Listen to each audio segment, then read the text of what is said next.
Hello, chismosas y chismosos, and welcome back to Bay Area Housewife of True Crime, where I like to tell the stories of the real cucuys and lloronas of the world. I'm Audrey, a paralegal turned stay-at-home mom who loves true crime. The cases I cover are wild, topics may be triggering. Viewer and listener discretion is very strongly advised. The people mentioned are innocent until proven guilty in court. With all that being said, grab your hot Cheetos and let's get started on today's case.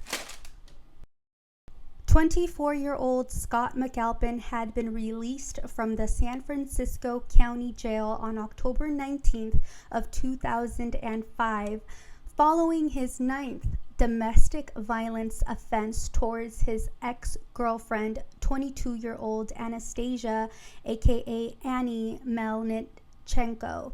3 days after being let out on October 22nd of 2005, his abuse reached her yet again. This time, his violence towards her finally killed her. Scott strangled her to death and stuffed her lifeless body into the trunk of his car.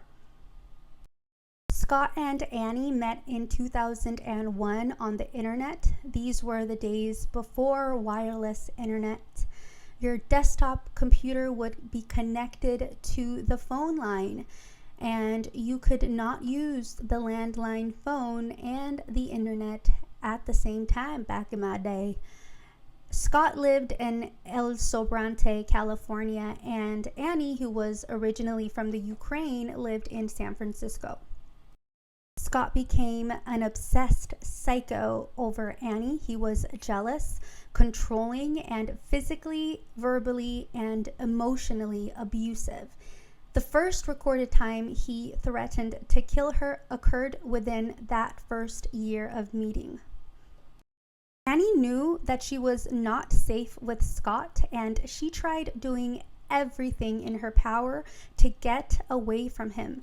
Annie had spent the past 3 years of her life trying to get away, yet he still managed to stalk, harass, and threaten her life for 3 years.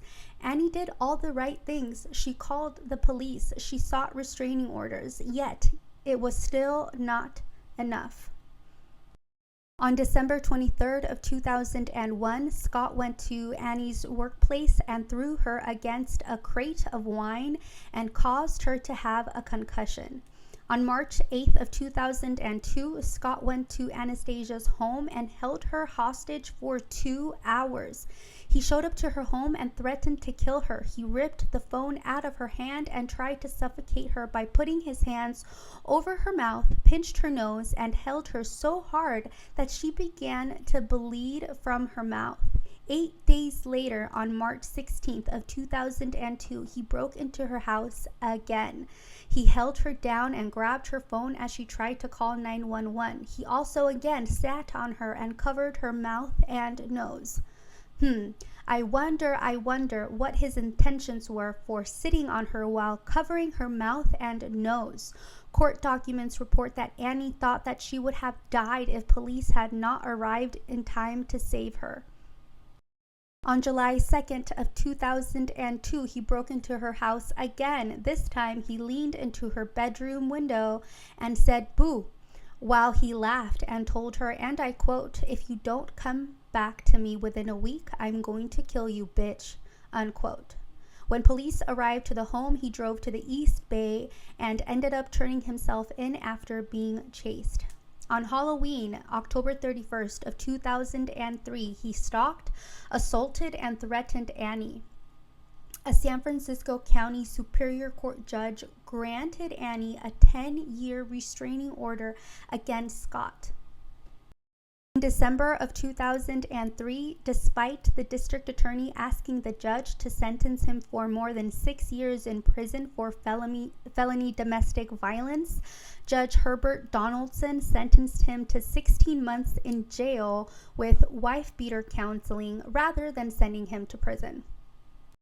I find odd as jail is only for sentences shorter than a year, while prison is for sentences longer than that. Larissa Timchenko, a friend and co-worker of Annie's, told the following to the San Francisco Chronicle in an October 26, 2005 article, and I quote, "She was afraid to go out. She was afraid to go on walks. She was afraid to sleep. She was afraid he would break her windows and come in for her. She talked about it to the judge, how she was scared. Her mom cried. Her sister cried. They were afraid of this guy. The judge always let him go," unquote.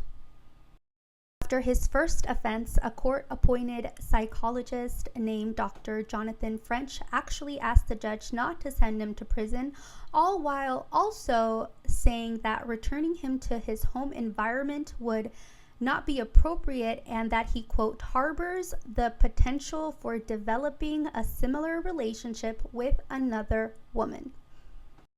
He was also a model student at his in-custody anti-domestic violence program at the San Francisco County Jail. His instructor wrote that, quote, he had, quote, "done exceptionally well in the core classes of violence re-education, theater, and substance abuse," unquote. The report even said that he had shown remorse for his previous violent behavior.